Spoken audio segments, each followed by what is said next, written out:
All right, all right. And we would like to welcome y'all back to another episode of the Saturday Sit Down. I am T. Harris, Mr. At When the Needle Drops. And I'm your man QG, aka at the Nerdy Little Bubba. All right, so we are back, season 2, episode 4. Excuse me, I got an echo in the background. Let me hit the volume on here. But season 2, episode 4, Homecoming soundtrack. It's October, so you already know it's homecoming season. So for today's episode, Q, kind of tell the folks what we're going to do today. So basically today we're going to talk about just homecoming songs. Songs that make you reminisce about your days on the yard, or in some cases your days in high school, because a lot of high schools now are having homecomings. But yeah, it's just song to make you reminisce, think back. Yeah.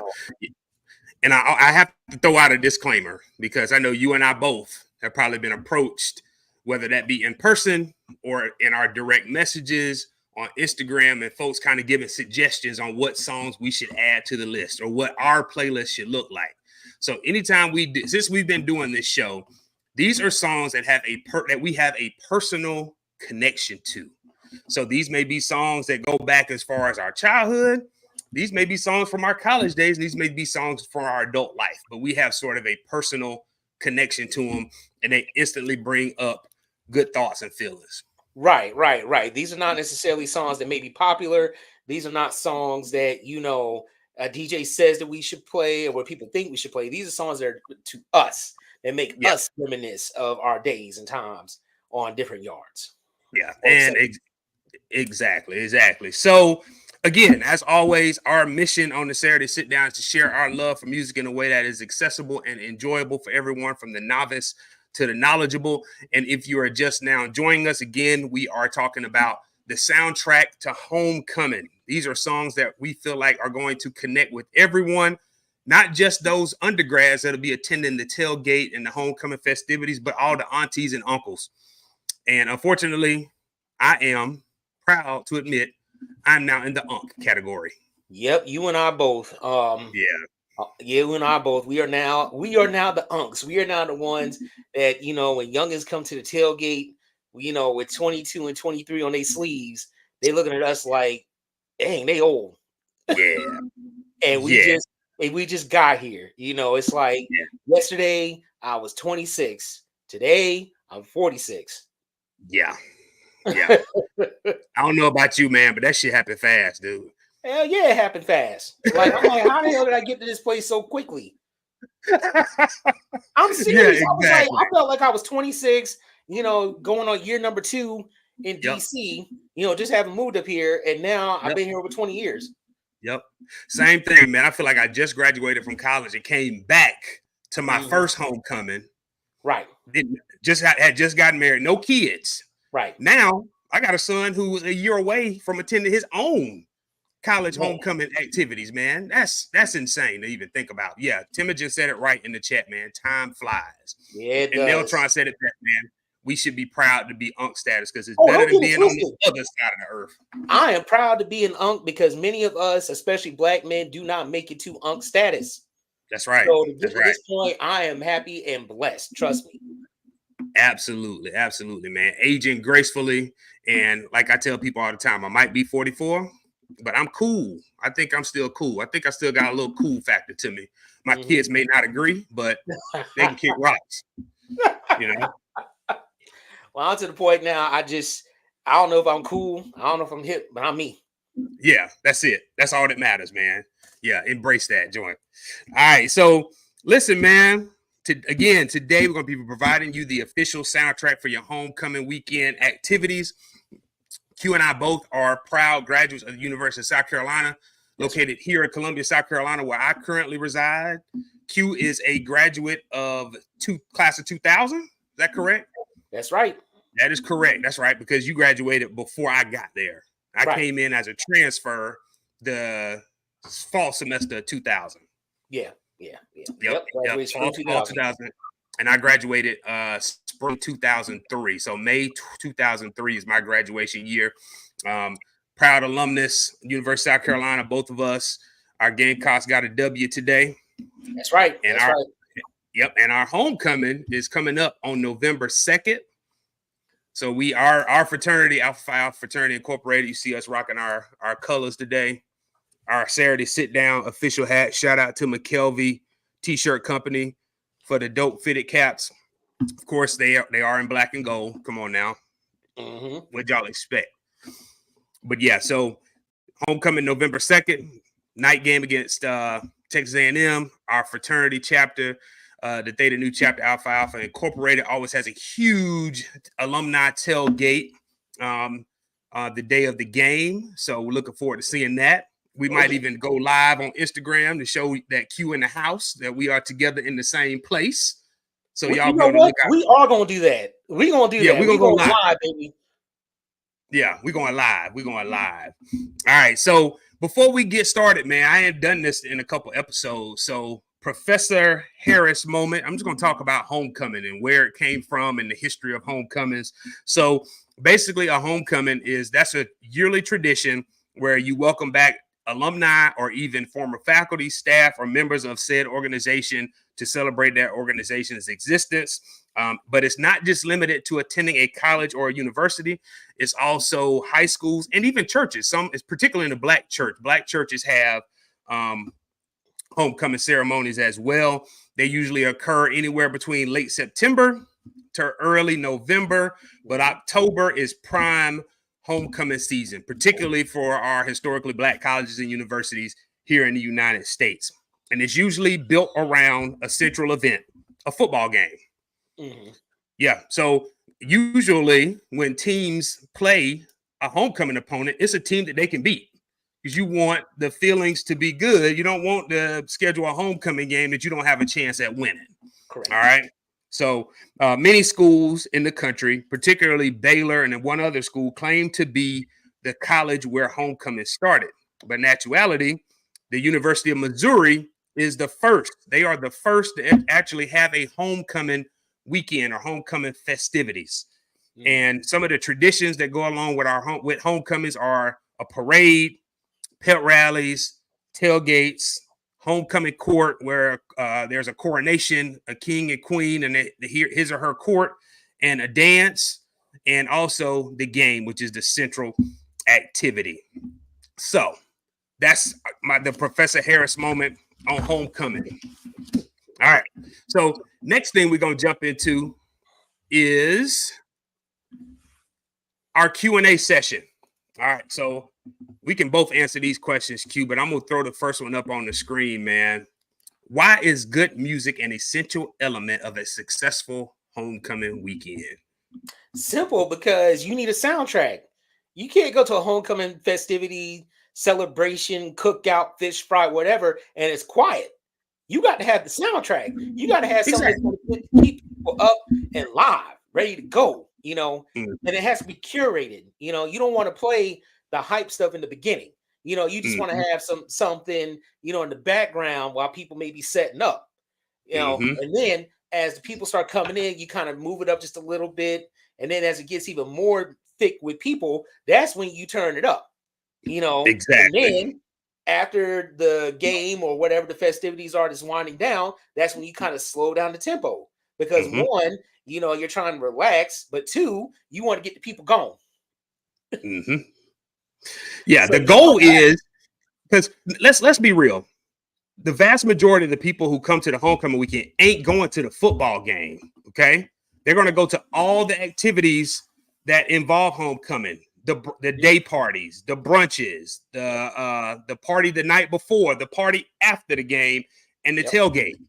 So you got to make sure for every single one of those events that the music is on point. And there are going to be some songs that you're going to hear on repeat throughout the entirety of the weekend. So when we talk about our individual songs, some of those songs are going to definitely be at each of those events. So the song, like you said, it has to be almost planned. You got to be very intentional about what songs you play at these events. Oh yes. Because like I said, you don't want to start off with something hype and nobody's there. Because then by the time people do get there, you already played your best stuff. Exactly. All right. Next question, man. What songs remind you of homecoming? Ooh. It depends. I mean, I'm trying to think. Good Lord. Trying to, you know what? I'm gonna pick one. I'm gonna pick one from my list that I didn't necessarily put on the main Okay. list. I'll do the same thing then. So one of the songs that reminds me of Homecoming is um I'm gonna go with a song called Follow Me, and it's by a group called Alley Ooh, West. yeah, yeah. It's like And house music. right, it's actually a Yeah, Baltimore house track. And I'm yeah. gonna pick that song because I remember one homecoming, they played this at I want to say it was like the Friday night party. Hmm. And somehow me, as a Theta knew, we put our little spin on it. And instead of doing like an electric slide, we did like the alpha slide to it. Yeah. Okay. Okay. And so that song that's one of the songs that reminds me Yeah. of homecomings. Yeah. So one of mine that I did not put on my list, and this song reminds me of Homecoming, is C Murder, Snoop, and Magic's Down for My. Y'all already know. I already Oh saw somebody put it in the chat. Like, yep. it's the ultimate hype song because as soon as that beat drop, folks run to the dance floor. Yeah. Which I learned last year is a sample from Isaac Hayes, man. It's Ike's Groove too. Yep. Yep. Yeah, yeah. It's that breakdown, man. Hmm. So yeah, I know brother Neltron and Chastity love anytime we mention anything No Limit because they represent New Orleans to the fullest in Louisiana. Oh yeah, oh yeah, and I mean the thing is that that was a part of our soundtrack in It college. was, it Like was, not it just really was. homecoming, but any party, Any party, anybody, no matter who had the party, that song was getting played. And as somebody pointed out in the chat, oh yes, we acted up a fool to that song. yeah, yeah. Every time I'm gonna put that up there. Chastity, who is First Fam, aka she said the alphas cut up off that song every single time. You best believe it. Sister Adrian, who's married to our fraternity brother Eddie Young, said the Mhm. alphas coming with it when that song come on. Best believe it. And you That's better right. move out the way. That's right. That's all I'm gonna say. You better move That's out the right. way. All right, next question, man. Do you attend your school or another school's homecoming? Now, I know we both every year, we always in the house, man. We Mhm. always in the house for homecoming. But have you ever been to any other school's homecoming Yeah. festivities? Yeah. So back in the day, I used to go to South Carolina State University's homecoming. Shout to them Bulldogs. We would Hmm. go. I started going my sophomore year because that's when I had my car. And Yeah. I went my sophomore year, junior year, and senior year. And we would just go in the yard, hang out. Yeah, I knew people that went to state, so I would hang out with them. Also, I think I went to Benedict's homecoming once uh, Okay. when I was in Columbia, and it finally when I moved here to the DMV, I went to Howard's homecoming twice, and then Yeah. sometimes I would go to like there. I would end up at an event that was a part of Howard homecoming festivities, even though it was not Hmm. necessarily officially sanctioned. But Yeah. yeah, yeah. Yeah. Before I transferred to Carolina, I was at Florida State University for a year. So I Mhm. attended FAMU's homecoming festivities that year as a broke freshman. So there's only so much I could do. So I attended the free events and the cheap parties. So, but I was there. But yeah, man, HBCUs, I got to even shout out to our brothers and sisters that attend HBCUs. They do it big at homecoming, man. Like Oh yeah. it's a week of events starting that Sunday through the Mhm. following Sunday. Yeah, So they and I mean definitely do it's it a big. variety of events that they do too, because like I mean HBCUs have concerts, Yep. and not just with anybody. They have like big name Oh yeah. stars, depending Yeah. upon the school that come out, and Yeah. yeah, it is a vibe. I'm not gonna deny. I can't knock it. It is a whole vibe at HBCU homecomings. Can't will not Absolutely. deny that. No, I ain't gonna deny it at all, man. But yeah, they definitely do that thing. All right, last question. This question made me laugh when you shared it with me earlier this week. Do you mingle with folks in your age group or the younger crowd when attending homecoming? I'm gonna say it like this, man. Our brother Mike Brown said it best. I ain't tailgate with nobody under 25. I'm with you on that. No, it's just a different mentality, right? Yeah, Because like when you're young, when you're younger, you yeah, more prone to wanting to be a little more wild, wanting to, Yeah. more so act a fool, and you're still hungry. Yeah. you Yeah. know. Whereas now I don't necessarily want to not knocking the younger crowd, because we do have younger people like our younger bros that are currently Mhm. in school will come and stop by the tailgate and we talk and Absolutely. interact and all that. Yeah. But for Yeah. me, I'm just like, nah, I'd rather be with my own age group. Yeah. No disrespect to those younger than us. Like we said, we are proud members of the Unk age group. So Right. I'm hanging with the other unks and the aunties, and we're gonna have a good time, but it's gonna be real chill. Like I ain't trying to wild out because one, I got kids at home, Hmm. and two, I got to drive back home, Hmm. and last but not least, I don't want to wake up with no headache on Sunday. Right. Right. Yeah. Exactly right. And also let's throw in there that I'm not built for doing these CGI graphic type line steps that they're doing now. So I don't, Exactly. I I, ain't built I like know I that, know my man. role now. Yeah. Yeah, I gotta be mindful of my hamstrings and my Achilles because I ain't getting airborne like I did 20 some odd years ago. Look, brother Eddie Young said it best right here, and I'm gonna chime in on this one. He said my age group, because some of them young ones were in my church youth group. Listen, Eddie, about 10 years ago, man, I was at a tailgate, our fraternity tailgate at Carolina, and I was having a great time. Red Solo cup in my hand. I hear somebody say, "Hey, Mr. Harris." I instantly froze. Who out here knows me as Mr. Harris? And why are they here? And it's one of my students, one of my former students, and they was like, "Man, you good, man? Yeah, we grown now. You all good, man. You keep having a good time." I was like, "Okay," but I heard to set that cup down. And that is that. Yeah. So again, like Eddie said, I'm hanging out with the folks who are my age because there's too many former students that from all the different schools I've worked in, middle and high school, that I don't want to see out there. I'm just saying, other than hitting them with one of these from afar. That's all you get. No, that's definitely understandable. I mean, you just got to know at a certain point, it's like, nah, I can't hang with y'all. No, Y'all go do your thing, yeah, and we're gonna be over here doing our thing. exactly. All right, man. So let's go ahead and jump into the music, man. So we are doing our top seven. I know we've done, I think last episode we did 10 because it was too many jams from the 90s R&B and hip hop for us to limit to 5 and even 7. So today we're doing our top 7. There's significance behind that. Q, you could tell everyone what the significance of that 7 is. So basically, 7 represents the number of our founders. Yep. Our fraternity founders. Yep, our beloved 7 Jewels. So we'll be doing our top 7 songs, sharing a brief snippet of basically what these songs mean to us. Of course, a little facts about each one of them. But I'm gonna let QG kick us off with his song number 1. All right. So my song number 1, in no particular order. This is just the first one that came to mind. I'm going with Ludacris and Saturday. Ooh, ooh. Yes, sir. Came off that Word of Mouth album that dropped in 2001.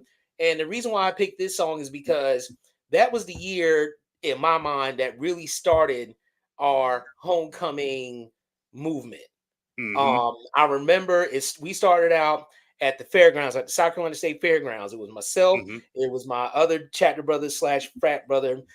We call him Oberg. I'm not going to use his government name. It was me, him, and a few others. And we had a grill. We had a grill that was so small it could only fit 2 hamburgers and a hot dog.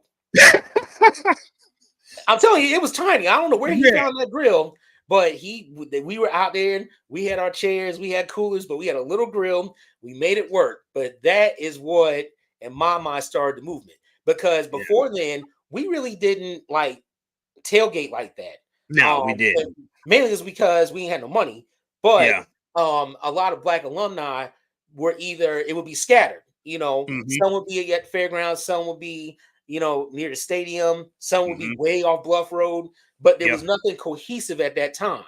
And so for me, that's what started the movement of let's get together for different homecomings. Yeah. So that's why this song resonates with me, because that was like the soundtrack I was listening to on my way down, on my way back. And I mean, the song is dope. And I The mean, song is homecoming's dope. happening on Saturday. So Yeah, homecoming always happen on Saturday. That's definitely an appropriate jam for this particular episode, man. I like that. Plus, man, this you can't ever go wrong with Ludacris, and Ludacris was killing it during this era, man. That Word of Mouth CD is an absolute classic. oh yes. Oh yes. Yeah. And this song is produced by none other than Organized Noise, and you got Sleepy Brown on the hook. Yep. Yeah. Shout out to Organized Noise. Rest in peace, Rico Wade and Mama Yeah. Wade. Yep. Oh yeah, man. Mama Wade passed away this week, man. Mhm. I hate that, man. So I'm gonna go to my number one. And this song right here. So one thing I noticed, man, I wrote this down when I was kind of looking at both sets of songs that we did. Like these are songs that, like, one, they have a heavy Southern presence. So if you are into Southern hip hop, you're really gonna like a lot of these songs. All right. Number two, like they're anthems. Like they got that kind of call and response thing to them. And again, like you said, Q, these are songs that gonna transition you from a day event to the evening. All right. Also, these are songs at one point in time, probably when they first came out, that started fights, but ain't nobody fighting no more. Okay. All right. Too old for that. Yes. Yeah. And you'll see what I'm saying with my number one song. Like you said, no particular order. My number one is from none other than Lil Jon and the East Side Boys. Is Who You With? Who You With? Who You With, Big Crunk? Who You With? Yeah, from the king of crunk himself, Lil Jon. So you can't ever go wrong with this. Again, this reminds me of our college days. This was constantly being played. You heard it all the time. Lil Jon is the king of crunk. And believe it or not, man, even though this song appeared on a later album, this was Lil Jon's first single on his first album. Yep. Yeah, I just found that out, man. And again, crunk became that's a song that's in the American lexicon that was invented by Lil Jon himself. Yep. Shout out to Atlanta. Shout out to Atlanta for that, because Atlanta gave us so many words that are in pop culture now. So yeah, again, this is one of them songs that once fraternities and sororities got on the dance floor and started stepping, it was on. Yes, it was. Everybody was throwing their click up, regardless. Yes. Yeah, when this song came on. So yeah, this is definitely one of my favorites from that era. Man, that crunk era was something else. Like you had to be in shape. Special, yeah. You had to be in shape. You know, the dance to the crunk songs of that particular era. But yes, this is definitely an anthem within itself. Exactly, man. You remember when we used to have parties at Club Y2K and the walls would sweat? You remember that? Yeah, look here. I was a Y2K staple. I'm not gonna say no names, but it would be a crew of us, at least 10, 15, sometimes 20 deep on a Thursday night when it was college night. Yeah. And we would be in there. And the owner, we knew the owner of the club. You know the owner of the club too. Yep. He used to look out. Yeah, he did. Like everybody else be standing in line. They be mad because we rolled up. He would charge us half price. You know. So shout out to Smokey. That's all I'm gonna say. Shout out to Smokey, man. Yeah, Smokey that was the spot. So that we used to have the walls sweating in that camp and the mirrors and everything else. So and then our brothers at Winthrop used to have their party at the lodge up there, and they used to call it the Perm Buster because that joint used to be hot and they had that carpet in there. It used to be some live parties up there. Yeah, shout out to the brothers at Winthrop University, man. That's right. Shout out to Zi-Fi. Because matter of fact, we would go up there for their homecoming. We would. Yeah, we would go up there for their homecoming, and they always had the party. The winter homecoming party was at the Sweatbox, as we called it. You call it the Perm Buster. We call it the Perm Buster. Yep. And trust me, it would be so bad. Like in the wintertime, you would see steam coming off your clothes. That's how hot it would be. When you open the door, when people would open the entrance door to leave in and out, it would be like a big puff of steam just come out because it was so hot in there. Oh man, the things we did to have fun, man. But it was a vibe, as everybody say. It was a vibe. Was. Pre-cell phone era. Thank God. Yes. All right. Number 2, Q, what you got? All right. So my number two song, I mean, this one was definitely a hype club banger from the year. I think it was either 2000 or 2001. Yeah. I think it came out in 2000, but the year came out in 2000, but for some reason 2001 it just burst wide open.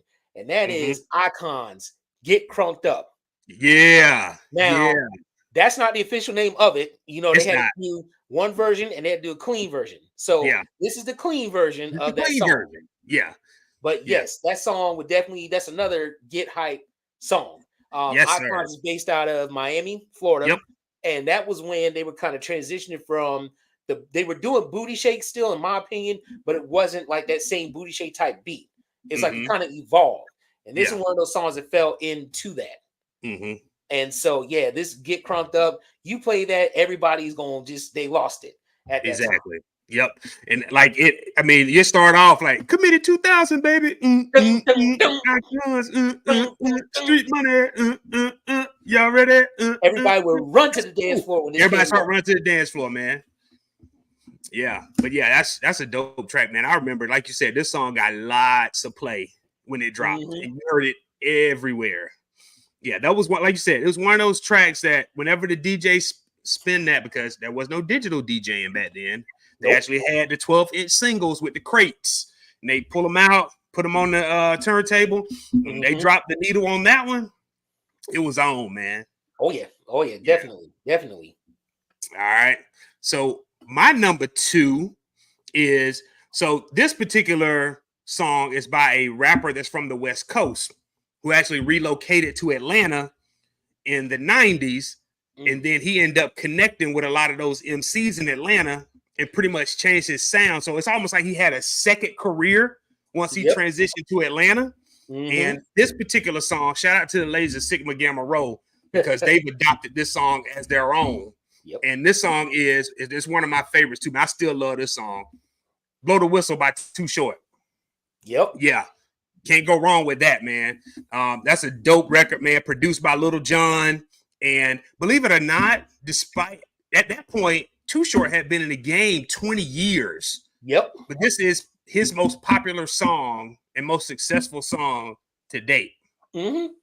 Yeah. And then it came out in 2006. And 2016, Aubrey Drake actually paid homage to Too Short with his first verse on the DJ Khaled album for free. So he basically kind of basically raps Too Short's verse and put his own spin on it. So he introduced it to a new generation. But yeah, this song's a guilty pleasure of mine, man. Oh yeah, you can't go wrong with Blow the Whistle. I mean, No. Short did his thing, and I think at that point he was already over 10 albums deep. He was, I believe. Yep. So yeah, so Short had a long and or decent career, and so I still believe that he can go at these rappers today if he wanted to. Oh yeah, if he wanted to, yeah, definitely West Coast legend, but also kind of embraced that Southern sound and found a second win for his career. So this one, and then Shake That Monkey. Another song that was produced by Lil Jon, but it was like a match made in heaven though, because he could ride those beats to perfection. He did it perfectly. So, and everybody's favorite word, man, like he says in the song, "What's my favorite word?" I'm not gonna say it on here, but y'all know what I mean. Yep, you know it. Yeah, why they try to say it like Short? I mean, I was at Dinner on Blanc last week, and they played that, and you should see all of them classy folks. Even in some of the ones in their 50s, and when Too Short asked what's my favorite word, you saw some heavy hitters out there saying some words they probably don't say in a professional setting. Well, because everybody was relaxing and they wanted to cut loose. So that's it. And if you think about it, Short was started off in their era. Yeah. When they was 20 something or in college, and then like you said, in the 90s he was around for us.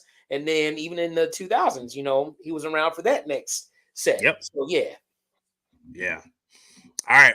What's your number 3? All right. My number 3 is, I believe this guy is out of Florida. I don't remember exactly which city, but this one's a banger. I mean, you play this one, everybody's going to rush the dance floor. It is Trial Time by Mr. Big. Man, he talked straight cash money trash on this track. Yeah. He was like, I started selling dope back in 1986. He said he had that butter because that udder was weak. He was like, get your 12 clear folks and take the trial. He just didn't care. No, he didn't care. Yeah, I'm up in the morning with the rest of these rookies. You out there selling dimes. I'm out here selling cookies. Yep, yep. Yeah, I put the goals in my little sister mouth. yeah, Yo, he went all the way in. Um, yeah. and he sounded a lot older on this song than I think he actually was. Unfortunately, Hmm. he passed away.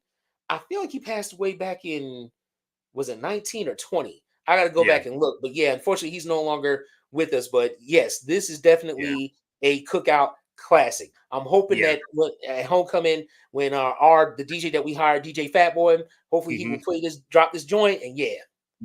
Yeah, yeah. This, like I said, this is one of them songs that kind of make you inflate your chest a little bit, man. Like, Hmm. yeah, it gets you hype, and he be talking that trash in that song too. Man, that's an interesting fact, man. I didn't know. I always thought when I first heard this song, we were in college, Yeah. um, that it was an older guy, but it's not. So he was around our age when this dropped. I'm assuming. So he was in his 20s. I want to say yeah, but I'm about to look this up now because um he just sounded he sounded like an older dude, He like he was in does. his 30s or 40s, like he been doing hard time for a while. So it's crazy because this song actually came out in 2000. Yeah. Yeah, it came out in So 2000 and no, it must have been one of them bangers that, like you said, it probably like caught heat in Florida and then mhm, slowly made its way nationwide. Because I can still remember the first time I heard this, man, was like on a mixtape in like '02. yeah. Yeah. He actually left us back in 2015. And he Okay. was in his early 40s at that point. So I Oh yeah. figured, Yeah. He you know, definitely was around our age. he was definitely around our age, and so yeah, that's when he dropped the album. But like I said, it wasn't. I don't remember hearing it at that point in 2000. I may have just didn't pay attention, but for some Mhm. reason, I remember it was played at homecoming probably 2018, 2019, and it Okay. just rang off. Yeah. And so yeah, that song is definitely a cookout classic. Yeah, yeah, I definitely agree. Like you said, I was listening to it beforehand, and I'll let y'all guys know. If you go on my profile, you will see the playlist for this particular show. So it's already up and ready to go, man, on Apple Music Mhm. and Spotify. So you can spin it this weekend, whatever your plans are. Whether you're chilling at the house and need some motivation to get some chores done, whether you're working out, or you just want to get hype and reminisce about the days of old. All right, Mhm. number 3 for me. Man, I was good and grown when this song came out. Like I was 30, 2 kids, but this used to stay on my gym soundtrack. But after it was dropped, man, you heard this song all the time at every homecoming event, every party, whenever it was the time to get hype or get people on the dance floor. This is another like song that gets people's back off the wall. And this song is by Atlanta-based rapper Waka Flocka Flame, and it's No Hands. Yeah, yeah. See, you start laughing because you already know, man. Yeah, yeah. Yeah, this is a dope song. Um, Children, I would suggest that if you don't allow your kids to listen to the unedited version of this song, because I read the lyrics before. I read Mhm. the lyrics beforehand, and I was like, "Oh, he says that." Like, I don't even. It's funny. Like, I didn't even really know the lyrics to the song, other Mhm. than the part where Wale be like, "I say, look, ma, no hands." I say, "Look, ma, no hands." I know that part, but then I read Waka Flocka's lyrics, and I was like, "Oh no, no."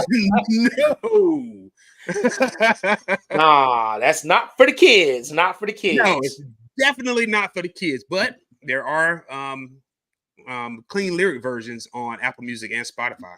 Yeah, yeah. Yeah. But yeah, this is like you said, this is one of them songs that gets people moving, get people up on the dance floor. It's an absolute classic.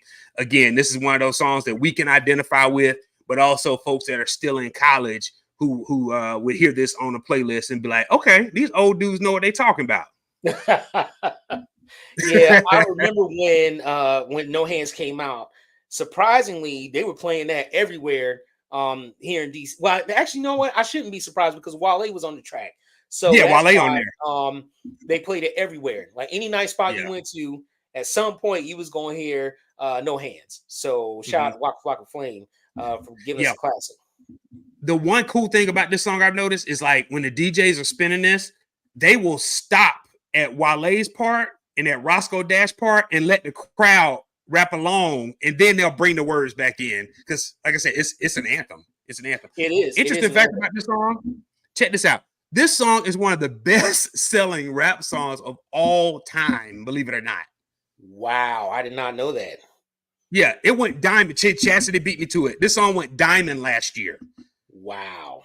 10 million copies. I mean, it speaks to its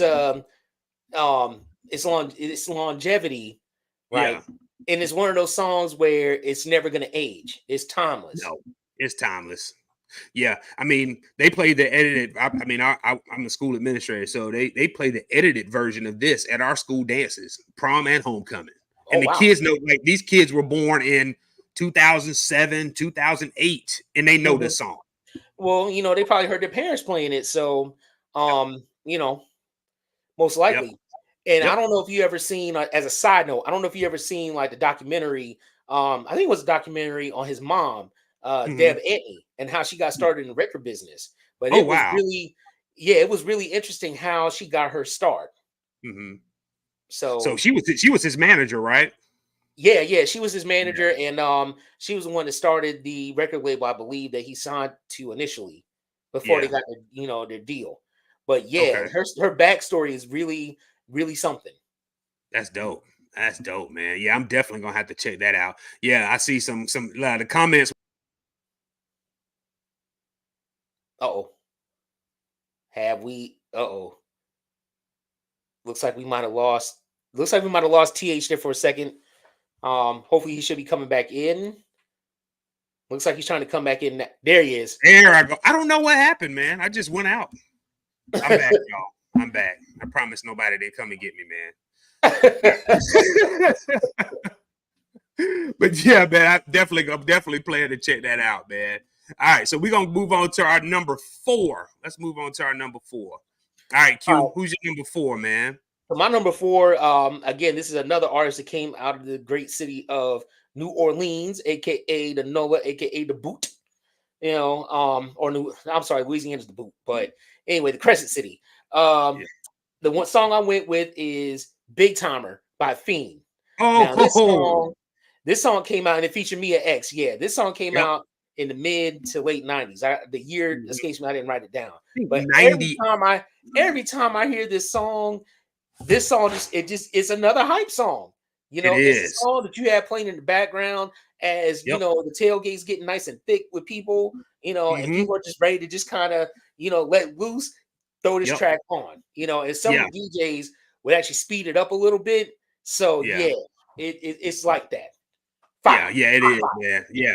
Yeah, that boom, boom, boom, boom. Shout out to KLC and Beats by the Pound, man. Yeah. I don't know how Master P let Beats by the Pound go. I don't, they were the ones that crafted just about all them hits during that heavy No Limit run. Yeah. So I wish they had stayed, together even after they left Priority and signed with Universal, because that would have been a whole nother string of hits. Exactly.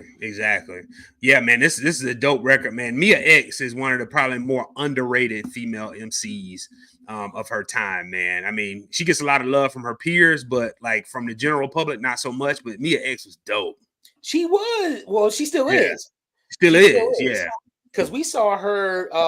Matter of fact, 2 weeks before COVID hit, we went to the No Limit tour. It was me and a few other people, and we went to the No Limit tour show they had at Constitution Hall, and she still got it.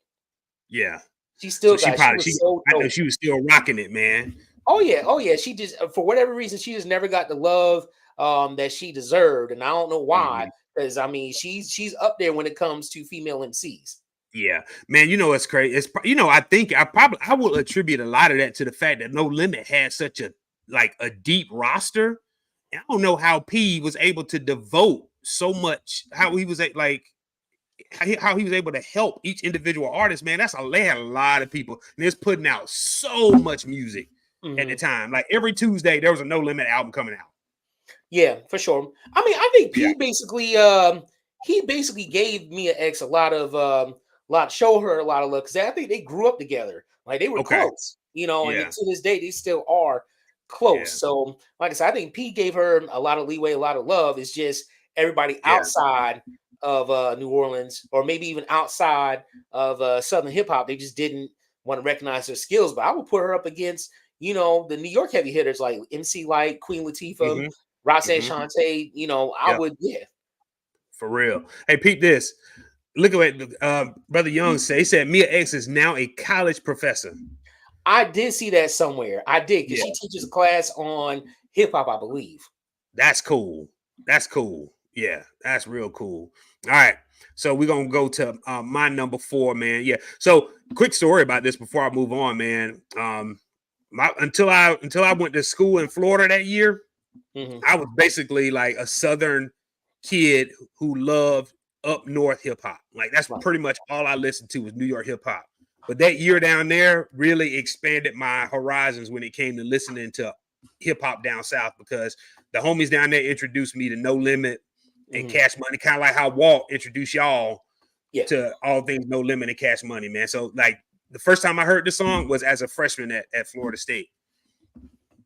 All right. So my number 4 is again another anthem song that got the, like you said, it's kind of sticking to the theme. Southern hip hop. This Yeah. gentleman's from Mississippi. He actually attended our tailgate last year at homecoming. You got a picture with him. He Yep. came over before after I left, so I didn't get to take a picture with him. Still salty about that, man. But yeah, man, he seems like a real down to earth brother. He's almost like kind of morphed into this sort of hip hop historian. Speaks very well when it comes to issues and concerns as it relates to African American community. But this song is from his second album, and this song is Like a Pimp, David Banner featuring Lil Flip. Burn, burn, burn, burn, burn. Yeah. Sound of y'all can see Yeah, that. see, Yeah, y'all see that? Yeah, that's I got QG proof. with David Banner last year at homecoming. Stop showing it off, man. I'm hating. He was real cool, man. Like he went around and took pictures with everybody. Yep. He went to all the tailgates. I believe he was at all the tailgates that day. He Or did. did he become, He I did. can't remember. Yeah, but he stayed at ours the longest. Yeah. So here's some interesting things about David Banner beyond the music, man. This brother is highly intelligent. Okay. Mhm. So graduated from Southern University. Chastity put in the comments that he was the Student Government Association president in 1996, and he beat her Sauron on 1. That's crazy, man. But that don't surprise me though. Mhm. Yeah, especially seeing him now, 20 years after his debut album. And I feel like he went to I read his bio. He graduated from Southern undergrad. He Mhm. went to the University of Maryland, College Park, Mhm. for his master's. Yeah. Yeah. So Okay. I mean, David Banner is he's highly intelligent. Like you said, he's well spoken, well versed. Is able to articulate, let's just say, the struggle, Mhm. that we endure. And so yeah, and not only that, but I mean, he is a wizard on the boards in the studio. Yes, sir. I mean, Yeah. come on now. He did Like a Pimp. He made the Yep. beat with Rubber Band Man with T.I. and Mhm. lots of others. So yeah. That stunting is a habit with Yep. Young Jock and Chris Brown. Yeah. Mm-hmm. Yeah. Shout out to David Banner. But yeah, this is one of those songs again, get people out on the dance floor. As soon as you hit a beat, you already know Lil Flip did his thing on there. So yeah, this is definitely one of my favorites from the mid 2000s, man. All right, we are at number 5, y'all. Yeah, we are at number 5. All right, So all right, my number 5, y'all, and this is gonna blow y'all away. Because this one I'll is be honest. When I saw it on your list, I was like, "What?" Because you already know. You already know. This one has not. This one's probably being played at homecomings as we speak, and Yes. I know for sure it's going to be played at our homecoming in 2 weeks. Mm-hmm. So that song is "They Not Like Us." They not like us. They not like us by Kendrick Lamar. Yeah.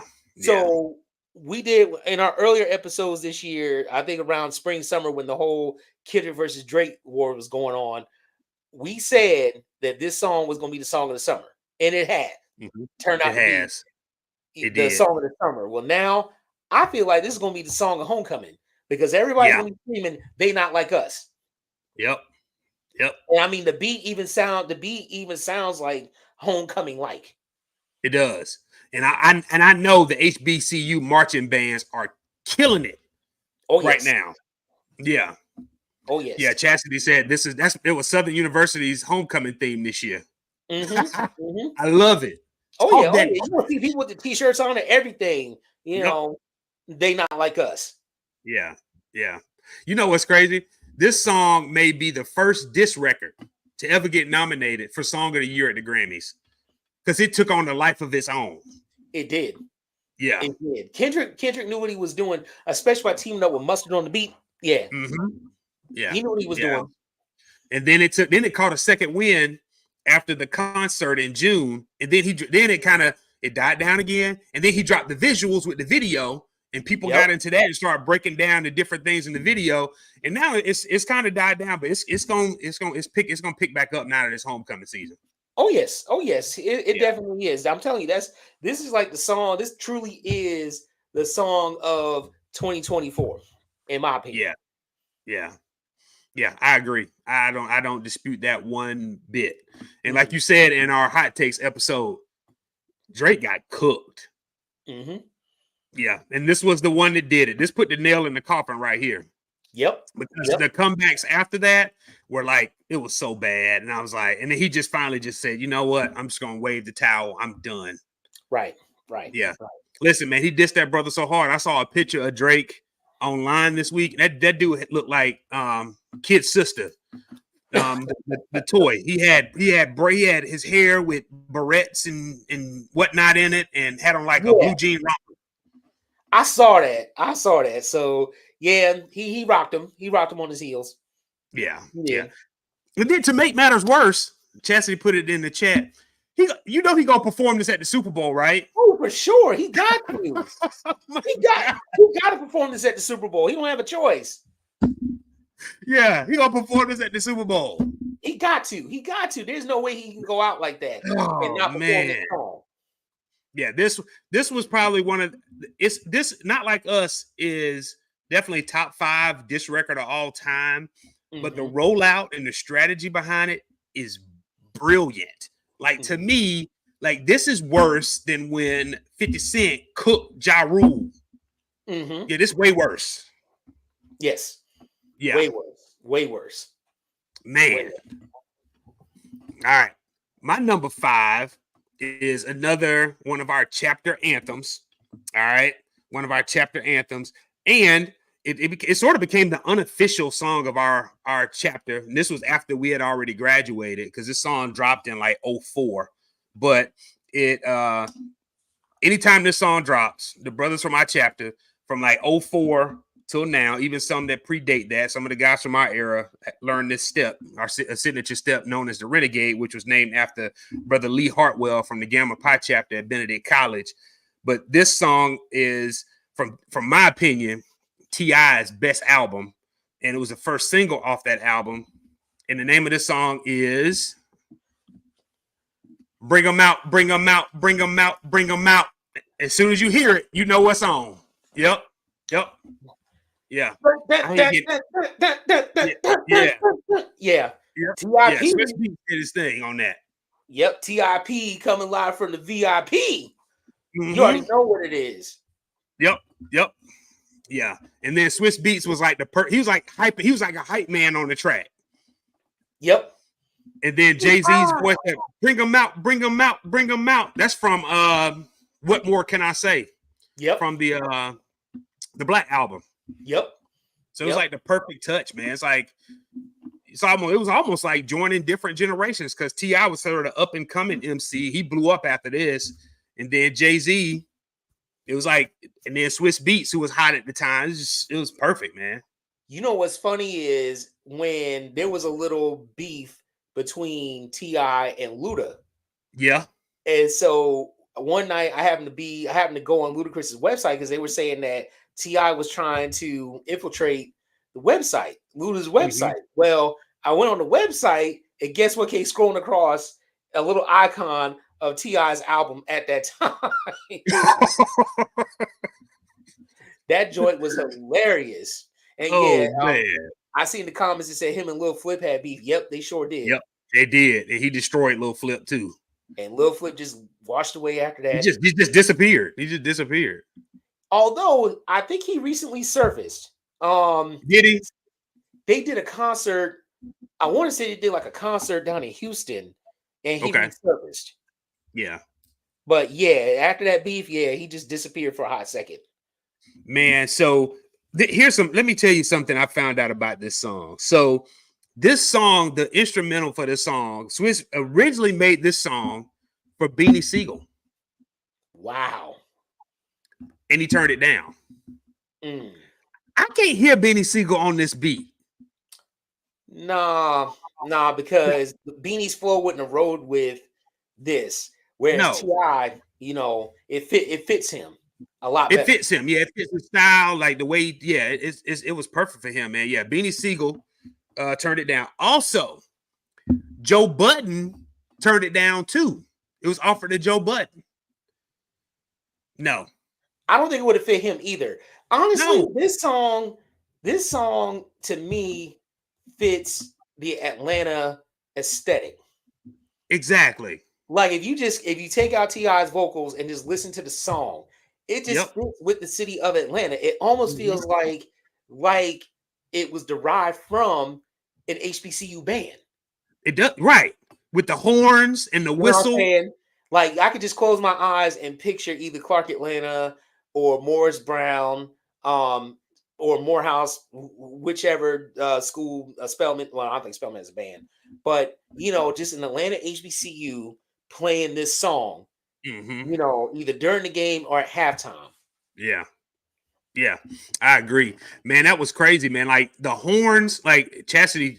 Hey, Sister Chastity, you are doing your thing in the comments tonight. We appreciate you. So, she basically said, you know, 2004 was an incredible year for music. ATL dominated the whole year of the music industry. She's absolutely right. Like that year, T.I. dropped Urban Legend, Usher dropped Confessions, Sierra dropped Goodies. Lil Jon and the East Side Boys dropped Crunk Juice. Like Atlanta was killing it that year. Yep. Yeah. They sure were. Yeah. They sure were. And then, and someone said, yeah, Swiss does a good job getting that HBCU sound on record. It does, man. It sounds really does. Like you said, it sounds like a song that was like composed by an HBCU band director. And you heard the song everywhere. Yeah. And I also forgot about that was also the same year. 2004 was also the same year that Crime Mob dropped another anthem, Nuck If You Buck. Yes, that has become one of the national black anthems. Yes. Lift every voice to sing. Anthems on Saturday hymnals. Yes. Yes. Yeah. So Nuck If You Buck is a black national anthem. Like it's up there with Lift Every Voice and Sing, and then Nuck If You Buck. Yes. So Lift Every Voice. It'd be like Dr. King, Malcolm X, Nonviolence, Lift Every Voice and Sing. FAFO. Yeah, FAFO, Nuck If You Buck. That's right. Yeah, that's right. Yeah. Somebody said, Adrian said, and is no matter how many saves you have. Exactly. Yeah. That's right. Yeah. Mess around and find out. All right. So yeah, that was my number 5, man. So we are on number 6 now. All right. What you got, Q? For number 6, I chose the song Hot Ninja by Bobby Shmurda. Yeah. If you could be the hot. Oh, look. So that song came out, what was that, 2014. Okay, yeah. So 2014, when that song came out, that was the song anthem of our homecoming. We was tailgating over there. I'll never forget. We was tailgating off of, I think that shop, might have been, is it Shop Road or Bluff Road? I think that was Bluff. We were at All South. We were at All South. Yep. We were at All South Credit Union parking lot. And that year, that song came out. Everybody was doing the Smurder dance. Yep. Or the Shamoney dance. I think that's what it was called. Everybody was doing that dance. Yep. You know, And again, it was just a whole vibe. The weather was perfect. We had people, grills everywhere. Some cats even had a smoker out that joint and was smoking meats. I mean, it was everything. That tailgate was awesome. Yeah, it was. That's probably one of my favorites, man. That's definitely one of my favorites. That was one where like the crowd was there from the time it started till Yep. the sun set. Yep. Like even I Yep. remember going to the game and coming back, and And people were people were still still there. there. We stayed another 2 or 3 hours after the game was over. We sure did. Yeah, Because nobody wanted to leave. nobody wanted to leave, man. Nobody wanted to But leave. yeah, Everybody just wanted to stay there and just chill out because it was just a vibe. It was a good time. And that is what homecoming should be about. That's what the spirit of absolutely. homecoming is all about. Yep. So you can't get away from it, No. Yeah, this song with the Smurda dance and Bobby Smurda tossed the hat up in the air, and then he hit that groove on him. You know Yep. what's crazy? This song basically, like, we didn't know, like, this was when prosecutors began listening to rap songs and started like putting rappers in jail because they were snitching on tape, but they'd been doing it for years. Bobby Shmurda ended up serving time because he told everything he did in this In song. that song. Everything. In that very same song, he told on himself, he told on his crew. Yes. And I'm gonna pull up the lyrics, right? But what was even crazier is the reason why he got busted was because a cop or a detective or somebody was walking by his crib in Brooklyn and saw him with a gun. At least that's the story they put out. And that's how he got, them silver handcuffs. And then they use his song lyrics against him. They use his song lyrics against him. So again, we try to be family friendly, but I'm gonna share some of the lyrics that ultimately got Bobby Shmurda indicted because he put it all in the song. Like he basically snitched on himself. All right. I've been selling crack since like the 5th grade. Yep. Really never made no difference what it made. Yep. Zsa taught me flip them packs and how to maintain. Yep. Get that money back and spend it on the same thing. Yep. Yep. Yep. Yep. We gonna pull up in that hoopty like we cops on them. With them 16s, we gonna put some shots on them. Mm-hmm. I send a little thought to send a drop on them. She gonna call me up and I'm gonna sick the hots on them. Like he basically told everything. He told everything. I'm like, did you not listen to J. Rue the Damager when he told y'all back in 1996?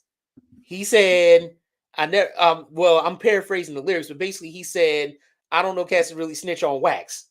Yeah. He told y'all stop snitching on wax without telling y'all stop snitching on wax. Yeah. And here go, matter of fact, here go the Her Diva. She said they're gonna get Diddy with the same lyrics. Yeah, especially that one where he says we was more like we were more than friends. We were like brothers all night, play fighting under covers. What? Oh, and then here go Chassie. She said, "Yep, Ms. Puff." Miss Puff. I'm logging off. Show over. Miss Puff. Oh boy. Oh man. Yeah. Man, they are. Yeah, Puff going down. But let me tell you something. That brother gonna snitch on everybody. He gonna turn to Nino Brown in that courtroom. Watch. Oh yeah, it's already being set up. We just don't know it yet, but it's already being set up that he's gonna start telling on a whole bunch of people. Yep. And you know what's crazy about that whole situation? I know we sidebar conversation this a little bit, but that's fine. I mean, we got time. Wendy Williams should feel vindicated right now because for years she said all this stuff about Puffy. She said all this. She was saying this back in 97, 98. Yep. Ultimately ended up losing her job off Hot 97 because he got his people to get her off the air. Yep. She should feel vindicated right now. Yep. I agree. Yeah. I agree. I mean, as much as I don't want to agree, I agree. Yeah. So, but people have been saying that. They've been saying it for years, man. For years that something just was not right with him. And, Yeah. Yeah. So yeah, man. Yeah, this, like I said, man, the dope track, like you said, like Eddie said, this is funny. I'm gonna go back and reference this quote right here. He said the Schmurder dance is the drunk uncle dance. Facts. Yeah, pretty much. Pretty much. Yeah. Anybody can do it. Anybody can do it. Yeah. Anybody can do it. Can do that dance, but yeah, it's just that particular homecoming. That was like like I said, it was the anthem. It was the anthem for homecoming 2014. Yep. I heard it that Friday night at the party. I heard it tailgate. I heard it that Saturday night. I don't think I made it to the Saturday night party, but yeah, I definitely heard it a lot during that tailgate. So yeah. All right, we are at number 7. Golly, we flew through these. Oh, we still on 6. My bad. I'm going ahead of myself. I hadn't done my 6 yet. So we talked about Black national anthems, right? Yeah. Black national anthem. So this right here, this is a song that it came out in 2009, and you can't escape it because it's still being played at Black weddings, parties, homecomings, events, etc., etc. It's a communal song. It's a song where people lock arms and shoulders and they start swaying side to side once the beat start. And this song right here is definitely a Black national anthem. It's definitely on that list, along with Lift Every Voice and Sing and Nuck If You Buck. And that song is Swag Surfing by FLY, the Fast Life Youngsters. Yep. Yeah, I got that swag. As soon as you hear that beat, you know what to do. Now, I'm going to give some of y'all instructions on the proper way to swag surf, okay? When the beat start, you start off slow. Right. You go side to side. You start off slow. And then when the beat drop, I swag, then I surf, and then it goes up. Then you start rocking side to side. You don't begin the song fast. It's a build-up, y'all. And a lot of people do that. It's like riding a roller coaster. They just hit the song, and it's like, slow down. No, you don't do it like that. Slow down. My brothers and sisters that attend PWIs, when they play this song at football games, stop doing this as soon as the song starts. No. It's called swag surfing. You need to have a little swag with it. You rock like this. You know what I'm saying? Okay. I agree, but based upon what I've seen on TV at PWI games, dude. Yeah. I say you don't even have to say it. You don't even have to say it. I see it at our alma mater all the time, and it frustrates me to no end. I want to go down there and be the swag surf leader and show people, like, with my hand motions, like a choir director, like this. Be like, stop. Just be like, before y'all even start, just follow my hands. Yeah, I got that swag. Right, like this. And he goes this way, that way, this way. Then that way. Then when the beat drops, that's when y'all can lock arms and just hey ho. See, if you do that, they'll get it. JB, Coach Eddie Young said it. I was about to say it. Taylor Swift almost single-handedly killed swag surfing last year during the NFL playoffs. The mainstream media caught a hold of it. I'm like, y'all 15 years too late. We've been doing this. Okay. Swag surfing ain't nothing new. It's not a phenomenon. The song didn't just come out this year. Okay. I know y'all saw Taylor Swift doing it with Brittany Mahomes and you caught wind of it, mainstream media. This ain't nothing new. We've been swag surfing since 2009. Pretty much. Here go JB talking about how Tri Delta has exited the chat.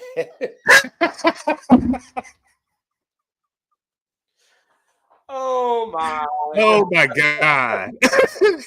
Yeah, look, brother Eddie Young said they need a swag surf choir director. They really do. Instruction. Okay. They really do. You and I, we go. I'm clipping this.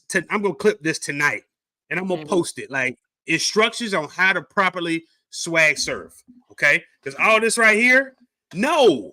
Okay, you like Ray Charles on the piano bench. Stop. Right here and here. Here. Slow. There you go. Take your time. All right. Now pick it up. Let's pick it up. There we go. Boom. Left to right. And then y'all could go, do whatever it is you want to do. But again, it speaks to we drive the culture. Bingo. We drive the culture. They can say whatever they want. We drive the culture. Mm-hmm. And I don't have no problem with it being played at games, but make sure, y'all, This is my words of wisdom. T. Harris's words of wisdom. There's a proper way to swag surf, just like there's a proper way to ballroom dance, right, or shag. Okay, you got to swag surf correctly. correct. Okay, we don't want y'all out here looking crazy. Right. Yeah. We're trying to help. You know, look, each one teach one.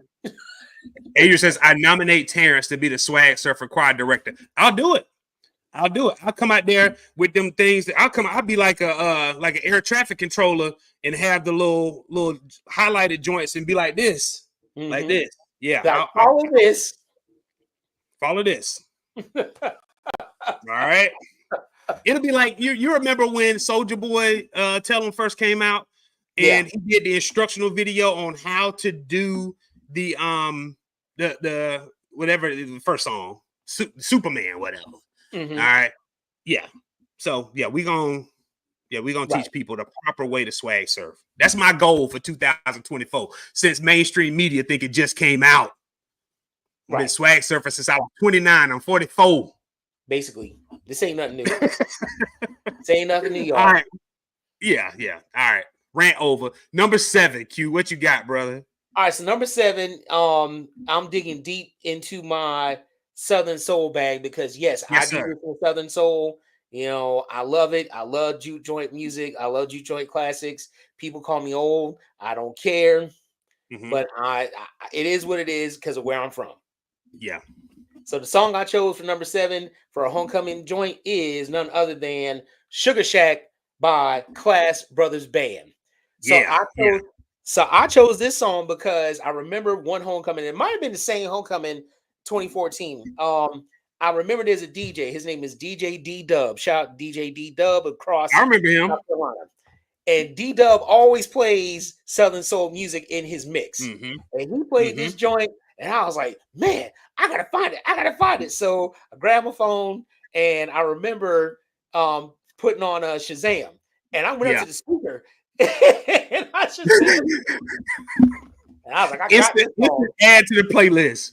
An instant add to the playlist. This is, I picked, like I said, it's an embodiment of homecoming because that's when, you know, you're sitting around, you're drinking, you're talking, most likely probably telling lies, you know, like people do telling lies and embellishing stories. You know what I'm saying? Your stomach's full and you hear this song, you just immerse yourself into it. So someone asked, a couple people have asked, can they hear a clip of the song? So I'm gonna play a clip of it. Hopefully YouTube don't be a hater and end up and block it, but I'm just gonna play like a snippet, and y'all will instantly know, yes, this is definitely like juke joint Southern soul music right here. All right, here we go. Sometimes you meet somebody. Nope, wrong one. Sometimes you meet somebody just blows your mind. Yeah. Sometimes you don't know what to do. But you gotta go back to the sugar shack. Has anybody seen my lady? See what I'm saying? That's Southern soul to the core. Look, hey, look at the Her Divas comment. She said, "Yeah, no." What you know? What's funny is they are actually from they're from Augusta, Georgia. Oh yeah, they're out of Augusta, Georgia, and because somebody I know knows one of the band members. I can't think of who right offhand, but yeah, they're out of Augusta, and so. As a matter of fact, I saw a YouTube video. There's a whole dance. They even have a line dance called the Sugar Shack. I ain't gonna do it, but yeah, there's a whole dance associated with it. But I don't know. It's just, again, to me, this song is a vibe. When I hear it, I love it. So yeah, definitely. This definitely goes on our brown liquor music soundtrack. Yeah, for sure. All right, my number seven and final track. Again, man, I don't know what it is about me and these anthems, man. In fact, I've made a playlist with anthems on it, man. But and I text Q this morning because we had shared our list as of Thursday, what our final 7 was going to be, and the songs that missed the cut. This song wasn't even on my list, but when I reshared our promo flyer this morning, I added this song too, and I said, you know what? That song definitely need to go on my list, man. So this song is from 2001. They are one of the members of a Yonkers-based rap group. It was 3 of them. This particular member dropped an album, which is probably the group's most successful solo effort, back in 2001, called Kiss the Game Goodbye. And this was the second single from that album. And the name of this song is an anthem, and it's We Gon' Make It. We gon' make it. We gon' make it. Yeah. Dope song, man. Yeah. Yep. As soon as the beat dropped, yeah. One of my favorite hip hop songs, period. Definitely belongs in my top 10. I say this is a song of empowerment. This is a song of affirmation. And it's a song of assurance. We gonna make it, y'all. Yeah. Yeah. Yeah. Yeah. I mean, that again, classic. Yeah. You know, that song right there. I mean, it's almost an anthem. It is an anthem, man. That's an anthem. You know, that gets you ready. I remember I used to listen to that on my way to work. Yeah. So yeah, it gets you right. It gets you right. Yeah. Yeah, man. My man said, my bathtub lift up, my walls do a 360. We got that ish that the government got. Yep. Yeah, the house costs $1 million sitting on the beach, and the only thing I know, if it's furnished, I'm gonna take it. I'm gonna take it. The best thing that could have ever happened to the Locks and or Jadakiss was when they left Bad Boy. Yep. That was the best thing that ever happened to them, because I feel like they were being suppressed, and so when they left, they fit in with the Rough Riders aesthetic.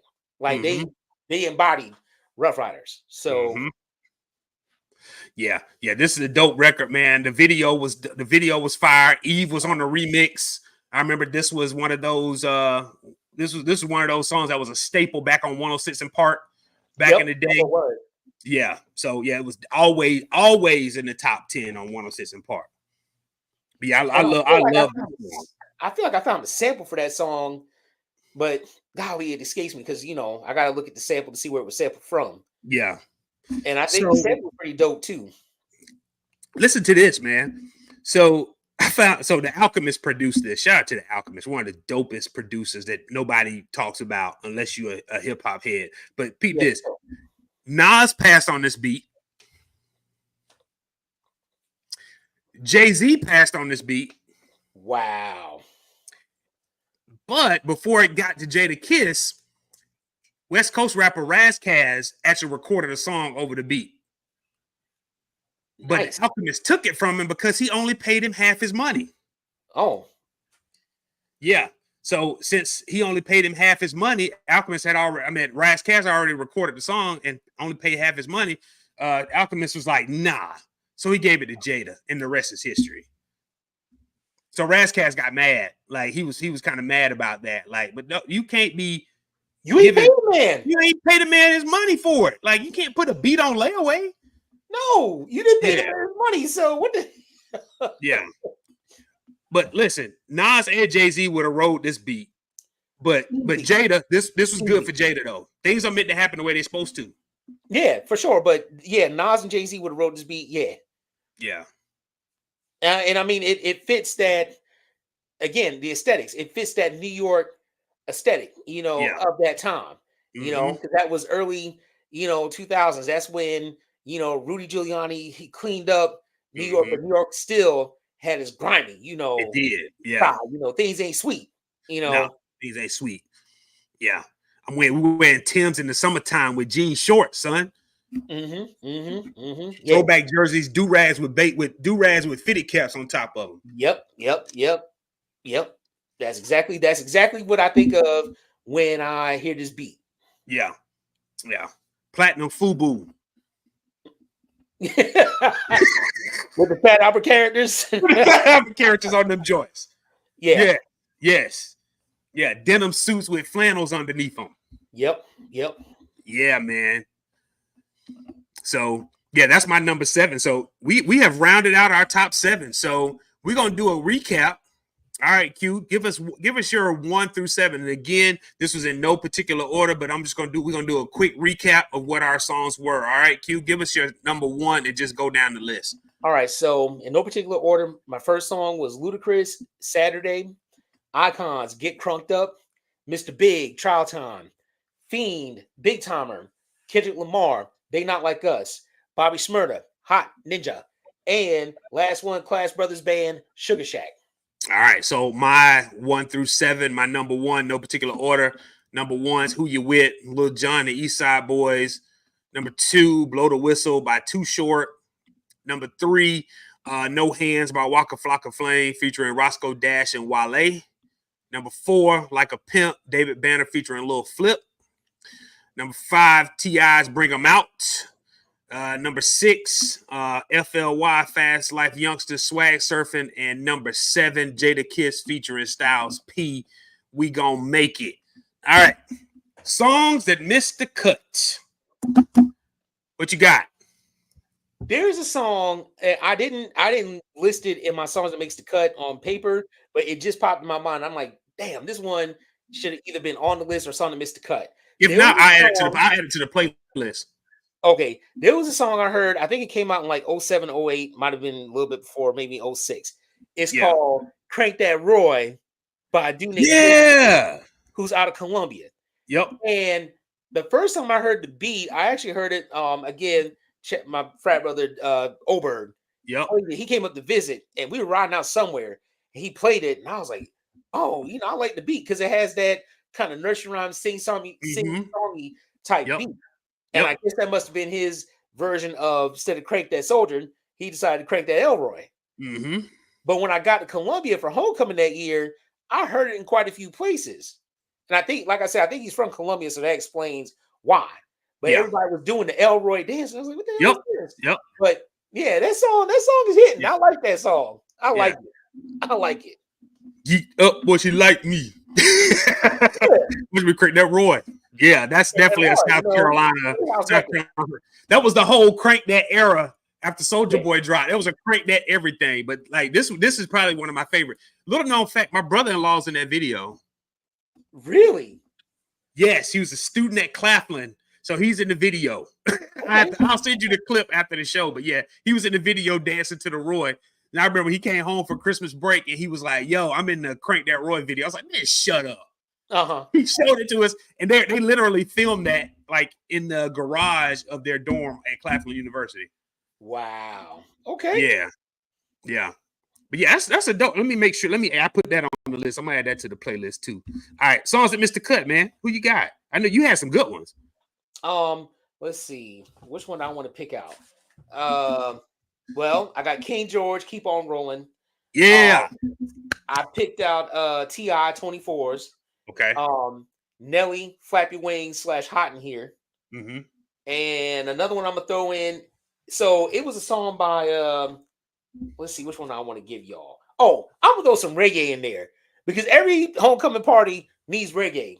So for reggae, I got Mr. Lexus, Booty Clap, Sean Paul, Give Me the Light, Elephant Man, Pond the River, Pond the Bank, Beanie Man featuring Maya, Girls Them Sugar. Mm-hmm. And my final one I'll give y'all is Sherry Dennis, I Love You. And I picked that song because that song was played everywhere during Howard Homecoming. I think that was like 2007. You couldn't escape it. It was on the radio. It was in all the clubs, all the different parties. Like, I mean, Puff was trying to really push that particular song and or artist at that time. Mm-hmm. Yeah. Sherry Dennis should have been a star. Unfortunately, she was with the bad record. She was with a bad record label exec. Keep my mouth shut. And you know what? I see to her diva. She said "Little Vicious Freaks." Yes, with Dougie Fresh. That's how you start the reggae set. Yeah, I'm writing that down now. I'm adding that now to add to the playlist. You know what I'm saying? Right. Start with Freaks, and then you hit them with Shaka Demon Supplies. You know, Murder She Wrote. In fact, that's one of my songs that missed the cut. It was almost in the top 7 because I was like, I gotta have some reggae in there. But yeah, Shaka Demon Supplies, Murder She Wrote, Southern Hospitality by Ludacris, Encore by Cheryl Lynn. Oh. I love when them fellas from Baltimore hit that Baltimore shuffle to Encore, man. They be killing it, dog. I love it. Wipe Me Down by Boosie, Webby, and Fox. Another anthem. I'm a Boss. Shout out to our frat brother Alec Watson, because this is theme music right here by Rick Ross and Meek Mill. Down for My, which I already said. See Murder, Snoop, and Magic. Blame It by Jamie Foxx and T-Pain. Oh, yeah. Yeah, yep. Wicked by Future. I ain't a big Future fan, but that's definitely should be on there. This right here, the original song was Scotty by D4L. Then it turned into Spaceships on Bankhead by Jeezy. Yeah. I love the instrumental to that. For sure. And then some other ones I saw on here was Juvenile's Back That Thing Up. Yes. Yeah. Frankie Beverly and Maze got to be on there. Before I Let Go, Duro's Ice Cream Paint Job, Stanky Leg, Party Boys by Flex, Set It Off by Lil Boosie. Y'all, I mean, this playlist, I can add every single one of these songs, and this, all you have to do is put this on aux and let it do its thing. So if you want to see sophisticated, educated Black folk, lose all their, airs, because some of us like to put on airs when we get a little degree and a little job. You want to see all that go out the window? Just put on the turntable Cash Money records dropping for the 9/9 in 2000. All that goes out the window. All that goes out the window. I don't care. I don't care how sophisticated you may think you are. That you're gonna instantly go back to that era where you wasn't saved, you wasn't college educated, and you wasn't sophisticated, and you're gonna lose all that. All that's going out the window because you're gonna. All that's going out the window. As soon as the beat drop, you hear Juvenile breathe. You already know. It's already out the window. Yep. Cash Money Records taking over for the 9/9 and the 2000. It's on. It's on. It's on. It's on, man. Yeah, that's on the playlist. I already put it on there, y'all. You didn't have to tell me. It wasn't on mine. It wasn't on either one of our lists, but I put it on there. Yeah. Yeah. So there's just so many songs that, like we would have been here all day, all night, if you add all the songs that can encompass a homecoming soundtrack, Yeah. But again, as I said earlier, it has to be the perfect homecoming playlist is curated. Yes. Start to finish. It is curated. You know what to play and when to play it. Yeah. Yeah. So I was going to do the audience participation piece. What songs are you on your homecoming playlist? I still might drop that in there. We got a little bit of time. I see people dropping suggestions in the chat. So what are some songs on your homecoming playlist? Chastity, you done dropped some gems in here. I see J Dub's Productions. They dropped. Yeah, I said Scotty. Yeah, Scotty's definitely on there. The Her Diva dropped Vicious, Little Vicious Freaks. But yeah, I mean, you can't go wrong with any of these songs. Like I said, I feel like this is a perfectly curated homecoming tailgate playlist. The key is, what order are you going to play these in? Yeah. Very key. Oh, yeah. Chastity put Scarred by Luke. Yes. You also put in Rich Homie Quan, rest in peace. Yeah. You also put in Trick Daddy. Trick Daddy is another one that could be a homecoming or should be a homecoming essential, because you play Nan, you know what I'm saying? That's running to the dance floor. Yeah.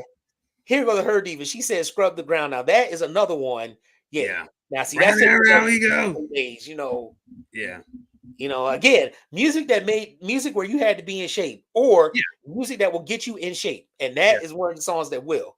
People always talk about how thin like people were or in shape everybody appeared to be in the 80s and 90s. It's because the music was so damn good, and it made you get up off your seat and your back off them against the wall. You ain't had no choice but to be small. For sure. Now, Mo Millie dropped a good one, which was Doing the Butt by EU. Now, this right here, I think this song gave a worldwide, I don't want to put this.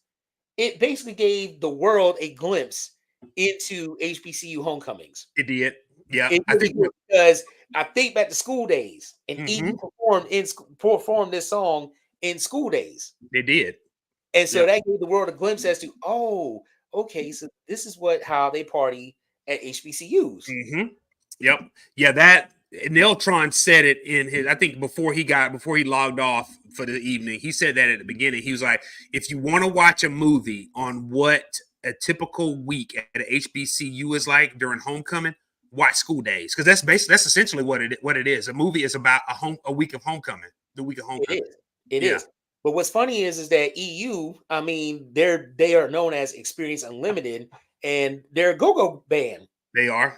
You know, Sugar Bear plays the band leader, Sugar Bear, to this day is still doing shows. Mm-hmm. And he actually was a teacher. I want to say I read something where he was a special education teacher with Alexandria, Virginia City Public Schools. Cool. From what I recall, I know he was teaching at Alexandria City, and I believe it was special ed. But yeah, Sugar Bear, and then they're still going strong. Mm-hmm. So yeah, that's dope. That's dope. All right, man. So QG, man, it's your turn. Motivational minute. What you got, man? all right. So today's motivational minute is block out the noise. Block out the noise. Block out the noise that tells you what you can and cannot do. Block out the people who are making noise that's telling you what you can and cannot do.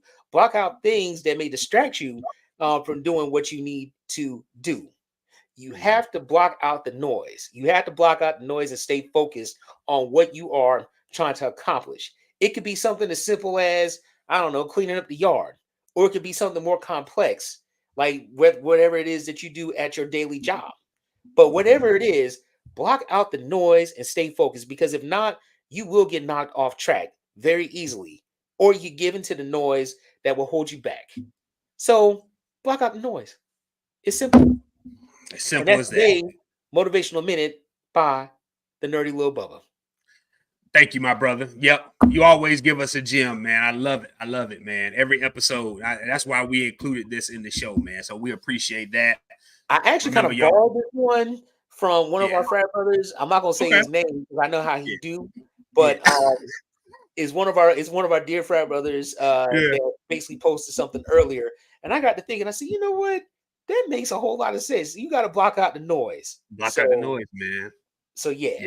You don't need nothing to take you off track, man, and that's exactly what it is. It's all noise. All right. This is becoming one of my favorite parts of the show. Q, I'm gonna give you credit, man, because you came up with the choices for this one. So we're gonna play this or that. All right. Homecoming edition. All right. Let's go. All right, y'all. This is definitely an audience participation part. This or that. Early game for homecoming. It could be from 12 to 4, or do we want an evening game? I'm gonna go early if it's 3:30. Okay, yeah. You going early 3:30? I feel like the sweet spot for a homecoming game is like 3:30, 4:30. Mm-hmm. Noon is too early. Oh yeah. Noon is too early. But the sweet spot is like that late afternoon, 3:30 to 4 o'clock. Right. 7 o'clock late, because that's when some folks are acting stupid because they've been pre-gaming since 7 o'clock that morning. Yes.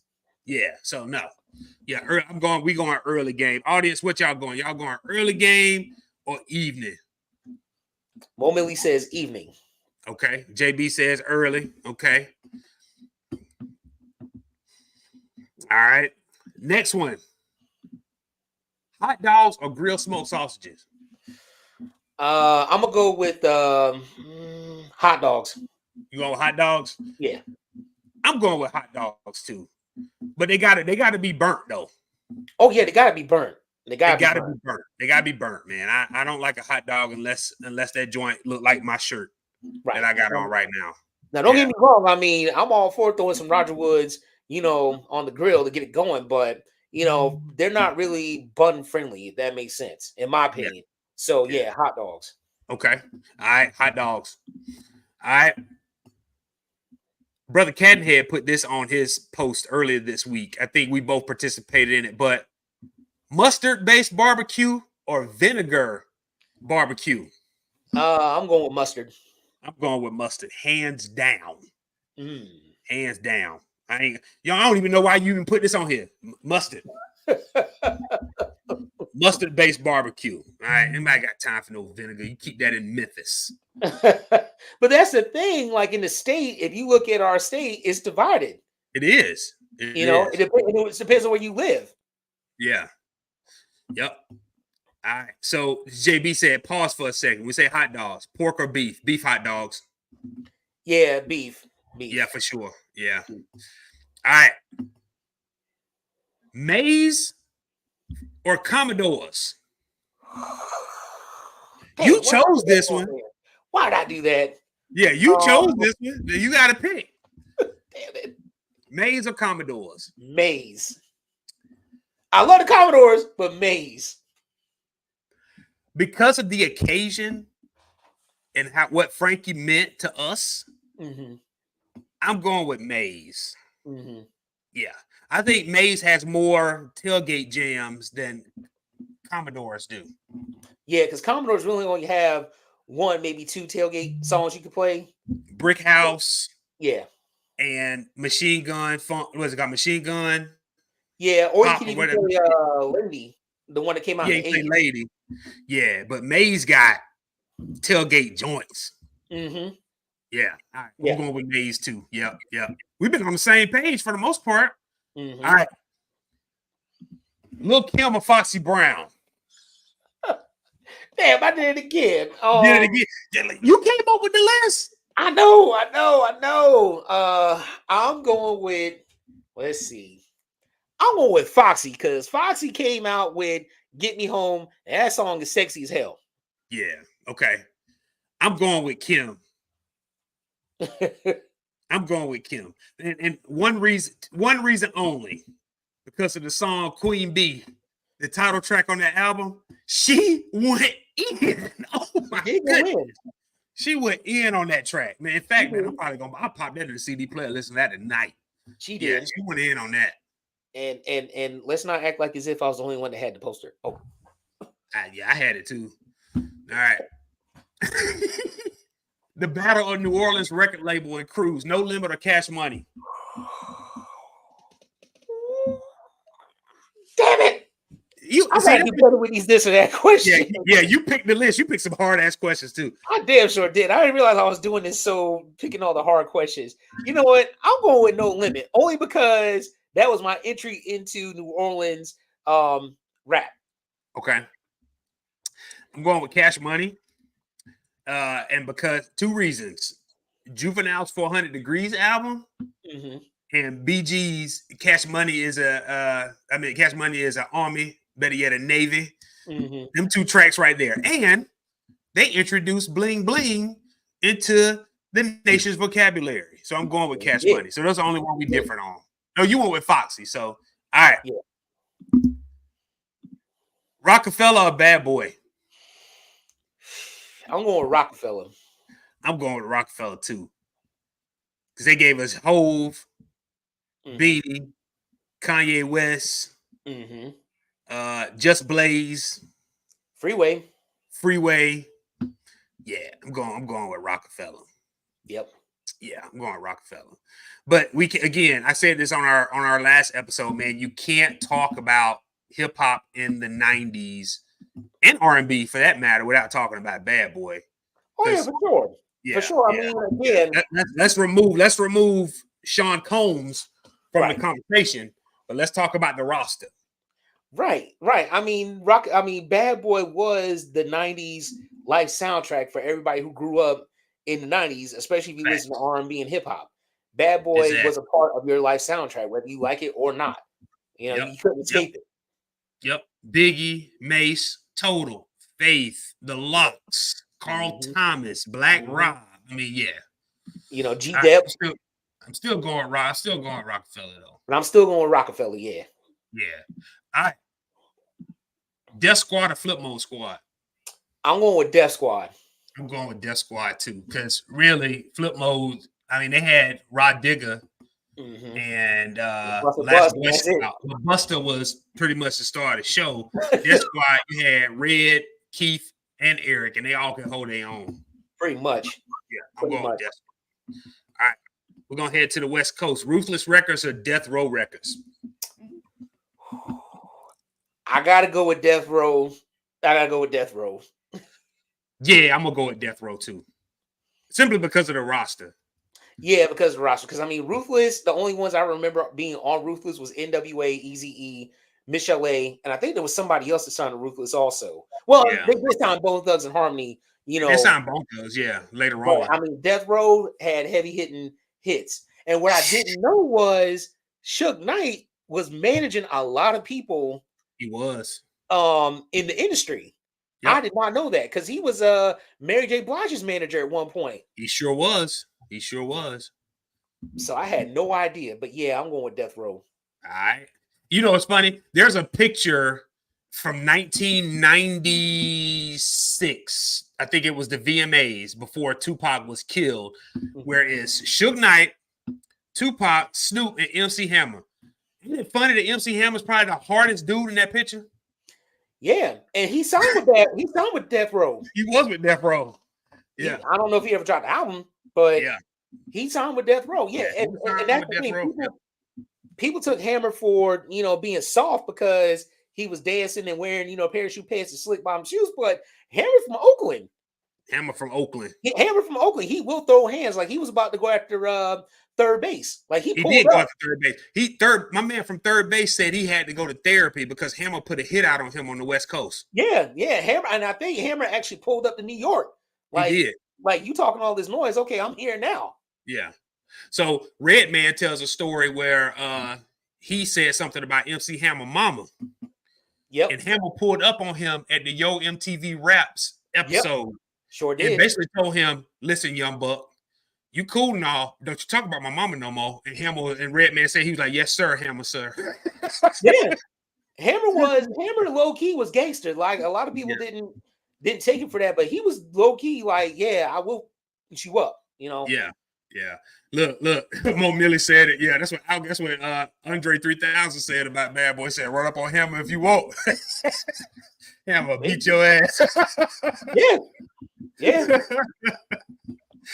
All right. I'm gonna throw a couple more up here.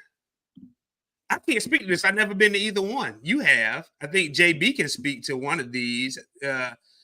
Spellhouse or Howard Homecoming. So I've never been to Spellhouse, so I can't speak on that. I know, like you said, JB had. I chose Howard only because that was my first foray. Well, that's when I first moved up here, and with Howard being, you know, a household name, it was like, well, let me see what this is all about.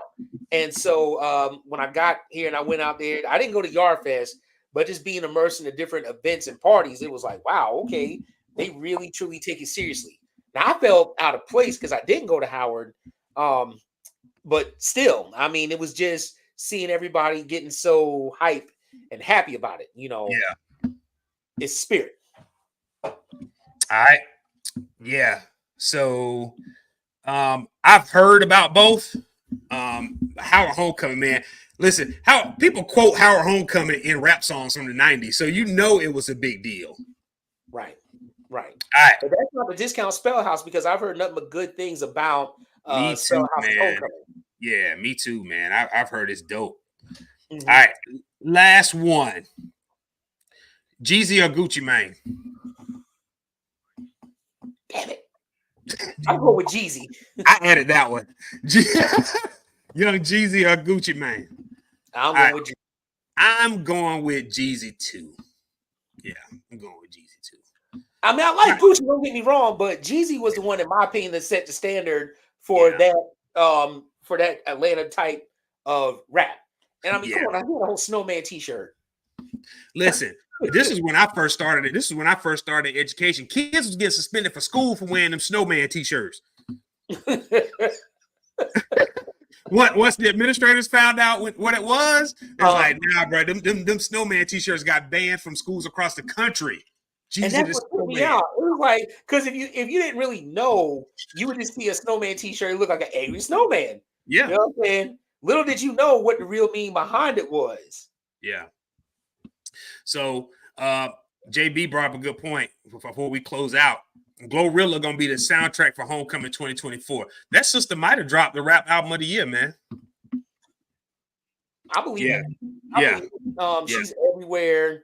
A lot of people are playing her music, and I mean, she's silently supplanting other female artists of the day. Mm-hmm. But she's willing to be collaborative with artists like shit, not Nicki. I Megan. haven't seen her collaborate with Nicki, Meg, Yeah. and Cardi. You know, Yep. Yeah. Yeah. I'm happy for the sister. JB said it best when we had our hot takes episode. Man, 2024 is the year of women in hip hop. oh for sure, for sure. Yeah. Yeah. And I ain't mad at them, man. I'm glad the sisters are getting the love they so deserve. All Yeah. right.